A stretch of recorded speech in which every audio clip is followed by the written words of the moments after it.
ستذكر لنا بالوثائق ولادة يعني أو الحديث عن ولادة المهدي. تفضل.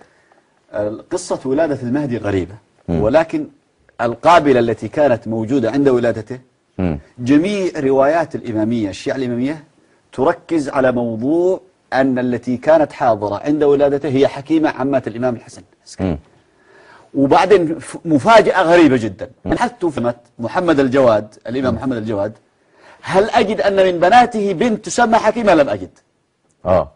إذن هذه حكيمة أسطورة مخترعة. ولهذا هذا كتاب الإرشاد للمفيد لما يذكر محمد الجواد. طب ناخد بس المجلد يعني هذا الإرشاد للمفيد هو مجلد واحد. نهدأ شيخنا عشان بس إخواننا الشيعة يراجعوا معنا هذه الكتب والمطبعة، يعني هو الآن على الشاشة مؤسسة التاريخ العربي، كتاب الإرشاد للمفيد. تمام. طيب فضل.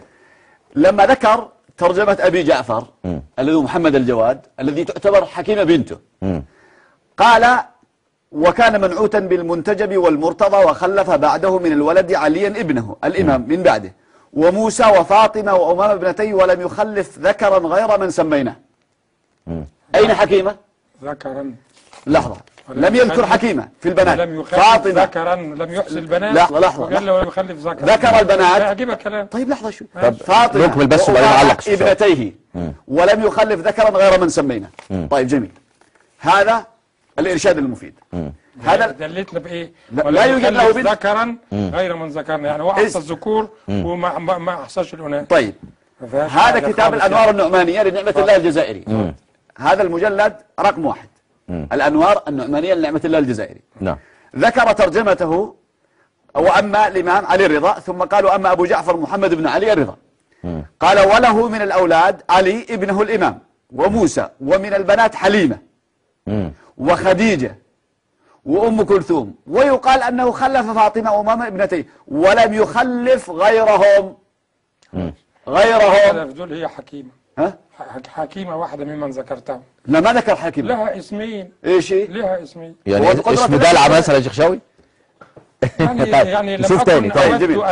في رواية لا علق بعدين كشف الغمة في رواية أيضا قد ذكرت حكيمة لكن شكك فيها. طيب جميل. هذا كتاب حد يذكرها نشكك فيه. ماشي. هو مش أنا، ليس أنا. هذا كشف الغمة للأرذلي. لما ذكر أولاده قال: وخلف بعده من الولد عليا ابنه الإمام من بعده وموسى وفاطمة وأمامة ابنتيه ولم يخلف ذكرا غير من سميناه إلى آخره. نفس الكلام. طيب جميل. هذه حكيمة. هذه الثلاث الكتب لم تثبتها أصلا. طيب مناقب على تثبت حاجة، هذه الكتب لم تثبتها لم تثبت أنها من بناته ولم تنفيها. طيب جميل. هذا مناقب على أبي طالب لابن شهر أشوب المازندراني. ذكر حكيمة لكنه نقلا يشكك فيها. طيب لازم يشكك فيها. هو مو أنا ده ابن شهر أشوب، ده زعيم الشيعة يعني. طيب يقول: قال ابن بابوي: سمى المعتصم لمحمد بن علي وأولاده علي الإمام وموسى وحكيمة وخديجة وأم كلثوم. هنا ذكر حكيمة. ثم قال: وقال أبو عبد الله الحارثي خلف فاطمة وأمامة فقط. يعني حتى لو قلنا أن حكيمة هذه مشكوك، هل هي بنته ولا ما بنته؟ إذا نخرج إلى نتيجة مهمة جدا، أن حكيمة هذه أولا لا توجد لعلي الجواد لمحمد الجواد بنت اسمها حكيمة. ثم لو وجدت فهو مشكوك فيها. واحد يثبت واحد ينفي. طيب نفترض أنها موجودة حكيمة، فهذا الشيخ الكتب دي كلها يا راجل عشان تقول الكلمتين حكيمة هذه هي مصدر الإمام المهدي الذي إذا سقطت حكيمة سقط المهدي. تمام. لأنه ما في أحد أثبت الولادة إلا حكيمة. هذا مشرعة بحار الأنوار للشيخ محمد آصف محسني، المجلد الثاني. يقول عن حكيمة براحته هو خالص.